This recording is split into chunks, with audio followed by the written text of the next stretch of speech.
ಆತ್ಮೀಯ ಬಂಧುಗಳೇ, ನಿಮ್ಮೆಲ್ಲರಿಗೂ ವಿಶ್ವಾವಸು ನಾಮ ಸಂವತ್ಸರದ ಹಾರ್ದಿಕ ಶುಭಾಶಯಗಳು. ಇಂದು ನಾವು ಯುಗಾದಿ ಹಬ್ಬವನ್ನು ಆಚರಿಸ್ತಾ ಇದ್ದೇವೆ. ಈ ಸಂವತ್ಸರದ ಹೆಸರು ವಿಶ್ವಾವಸು ಅಂತ ನಾನು ಆಗಲೇ ಹೇಳಿದೆ. ಆದರೆ ಈ ವಿಶ್ವಾವಸು ಯಾರು? ಈ ವಿಶ್ವಾವಸುವಿನ ಕಥೆಯನ್ನು ಸ್ವಲ್ಪ ಹೇಳೋಣ ಅಂತ ಇಂದು ಈ ಒಂದು ಉಪನ್ಯಾಸ ಮಾಲಿಕೆಯನ್ನು ನಿಮ್ಮ ಮುಂದೆ ಪ್ರಸ್ತುತಪಡಿಸ್ತಾ ಇದ್ದೇನೆ. ವಿಶ್ವಾವಸು ಎಂಬುದು ಹಿಂದೂ ಸಂಪ್ರದಾಯದಲ್ಲಿ ಪ್ರಮುಖವಾದಂತಹ ಅರ್ಥಗಳನ್ನು ಹೊಂದಿರುವಂತಹ ಶಬ್ದ. ಇದೊಂದು ಸಂವತ್ಸರದ ಹೆಸರು ಕೂಡ ಹೌದು. ಹಿಂದೂ ಪಂಚಾಂಗದ ಪ್ರಕಾರ 60 ಸಂವತ್ಸರಗಳ ಚಕ್ರದಲ್ಲಿ 39ನೆಯ ಸಂವತ್ಸರ ವಿಶ್ವಾವಸು ಅಂತಾನೆ ಕರೆಯಲಾಗುತ್ತೆ. ಈ ಸಂವತ್ಸರದಲ್ಲಿ ಸಂಪತ್ತು ಹೇರಳವಾಗುತ್ತದೆ ಎಂದು ನಂಬಲಾಗುತ್ತೆ ಅಂತ ಹೇಳ್ತಾರೆ. ಹಾಗೆ ವಿಶ್ವಾವಸು ಎಂಬುದು ಗಂಧರ್ವರಾಜನ ಹೆಸರು ಕೂಡ ಆಗಿದ್ದು, ನಾಟ್ಯಶಾಸ್ತ್ರದಲ್ಲಿ ಸಂಗೀತದ ಪ್ರಾಚೀನ ಆಚಾರ್ಯರಲ್ಲಿ ಒಬ್ಬನಾಗಿದ್ದ ಅಂತ ಕೂಡ ಹೇಳಲಿದೆ. ಹೀಗಾಗಿ ವಿಶ್ವಾವಸು ಎಂಬ ಪದವು ಸಂವತ್ಸರದ ಹೆಸರು ಮತ್ತು ಗಂಧರ್ವರಾಜನ ಹೆಸರಾಗಿ ಕೂಡ ಹಿಂದೂ ಸಂಸ್ಕೃತಿಯಲ್ಲಿ ಮಹತ್ವವನ್ನು ಪಡೆಯುತ್ತೆ ಅಂತ ಹೇಳಿದ್ರೆ ತಪ್ಪಾಗಲ್ಲ. ಈ ವಿಶ್ವಾವಸು ಯಾರು ಅಂತಕ್ಕಂಥ ಒಂದಷ್ಟು ಮಾತನ್ನ ಅಥವಾ ಒಂದು ಕಥೆಯನ್ನ ನಿಮಗೆ ಹೇಳ್ತಾನೆ. ಹಿಂದೂ ಪುರಾಣದಲ್ಲಿ ವಿಶ್ವಾವಸು ಎಂಬಂತಹ ಒಬ್ಬ ಗಂಧರ್ವ, ಅರ್ಥಾತ್ ದೇವಲೋಕದ ಸಂಗೀತಜ್ಞ, ಅವನು ಬಹಳ ಸುಂದರನಾಗಿದ್ದ, ಪ್ರತಿಭಾವಂತನಾಗಿದ್ದ, ಹಾಗೆ ಇತರ ದೇವತೆಗಳಿಗೆ ಸಂಗೀತ ಸೇವೆಯನ್ನು ಸಲ್ಲಿಸ್ತಾ ಇದ್ದ. ಆದರೆ ಅವನ ಅಹಂಕಾರ ಮತ್ತು ಅತಿಯಾದ ಆಸೆಯಿಂದ ಅವನಿಗೆ ಭಯಂಕರವಾದ ಶಾಪವೊಂದು ದೊರೆಯುತ್ತೆ. ಈ ಶಾಪ ಹಲವಾರು ಪುರಾಣಗಳಲ್ಲಿ ಹಲವಾರು ರೀತಿಯಲ್ಲಿ ಹೇಳಲಾಗಿದೆ. ಮೊದಲನೇದು, ವಿಶ್ವಾವಸುವಿಗೆ ಶಾಪವನ್ನು ಕೊಟ್ಟವನು ಇಂದ್ರ ಅಂತ ಹೇಳಲಾಗುತ್ತೆ. ವಿಶ್ವಾವಸು ಭಗವಂತನ ತಪಸ್ಸನ್ನು ಮಾಡಿ ಬ್ರಹ್ಮನಿಂದ ಹೊರ ಪಡಿತಾನೆ.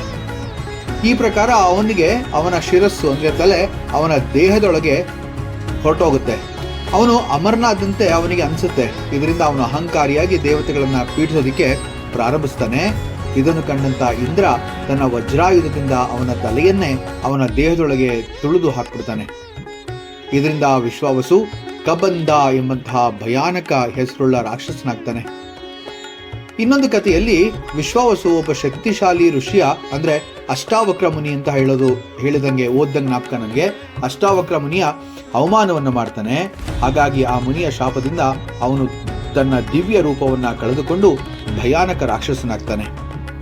ಈ ವಿಶ್ವಾವಸು ಕಬಂಧ ರಾಕ್ಷಸನಾದಾಗ ಆದ ನಂತರ ಅವನ ಒಂದು ದೇಹಾಕೃತಿ ಬಹಳ ವಿಚಿತ್ರವಾಗಿರುತ್ತೆ. ಅವನಿಗೆ ತಲೆ ಇಲ್ಲ, ಆದರೆ ಬಹಳ ದೊಡ್ಡದಾದಂತಹ ಬಾಹು ಅಂದ್ರೆ ಕೈಗಳು. ಈ ಕೈಗಳಿಂದ ಎಲ್ಲಿ ಯಾರನ್ನು ಕೂಡ ಬೇಕಾದರೂ ಅವನು ಹಿಡಿಬಹುದಾಗಿರುತ್ತೆ. ಆದ್ರಿಂದ ನಾವು ಸಾಮಾನ್ಯವಾಗಿ ಹೇಳಿರೋದು ಕೇಳಿದ್ದೀವಿ, ಕಬಂಧ ಬಾಹು ಅಂತ. ಅಂದ್ರೆ ಅಷ್ಟು ಶಕ್ತಿಶಾಲಿಯಾದಂತಹ ಒಬ್ಬ ರಾಕ್ಷಸನಾಗಿ ಈ ಕಬಂಧ ಇರ್ತಾನೆ. ಹೀಗಾಗಿ ಈ ವಿಶ್ವಾವಸು ಗಂಧರ್ವ ಅವನೇನಾಗ್ತಾನೆ ಅಂತಂದ್ರೆ ಹಿಂದೂ ಪುರಾಣಗಳಲ್ಲಿ ರಾಕ್ಷಸನಾಗಿ ಮಾರ್ಪಡ್ತಾನೆ. ಈ ರಾಕ್ಷಸನ ಕತೆ ರಾಮಾಯಣದಲ್ಲಿ ಪ್ರಸ್ತುತವಾಗುತ್ತೆ. ಈ ಕಬಂಧನು ಮೊದಲು ಗಂಧರ್ವನಾದ ವಿಶ್ವಾವಸು ಆಗಿದ್ದ.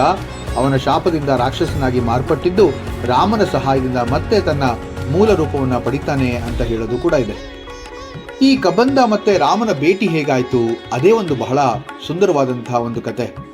ಕಬಂಧನು ಅರಣ್ಯಗಳಲ್ಲಿ ವಾಸಿಸ್ತಾ ಭಕ್ಷ್ಯಕ್ಕಾಗಿ ನರರನ್ನ ಅಥವಾ ಪುರುಷರನ್ನ ಹಿಡಿದು ತಿಂತಾ ಇರ್ತಾನೆ.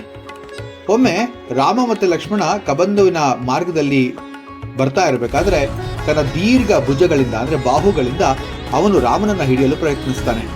ಆದರೆ ರಾಮ ಮತ್ತು ಲಕ್ಷ್ಮಣ ಅತಿ ಧೈರ್ಯದಿಂದ ಆತನನ್ನ ಪರಾಭವಗೊಳಿಸ್ತಾರೆ. ತಮ್ಮ ಶತ್ರುವಿಗೆ ಸಹಾಯ ಕೊಡುತ್ತಾ ಕಬಂಧ ತನ್ನ ಮೂಲತಃ ಗಂಧರ್ವ ವಿಶ್ವಾವಸು ಆಗಿದ್ದ ಕಥೆಯನ್ನು ಹೇಳ್ತಾನೆ. ಅವನ ಶಾಪ ವಿಮುಕ್ತಿ ಮಾಡಲು ಅವನ ದೇಹವನ್ನು ನಾಶಪಡಿಸಬೇಕು ಅಂತ ಆತನೇ ಕೇಳ್ಕೊಳ್ತಾನೆ.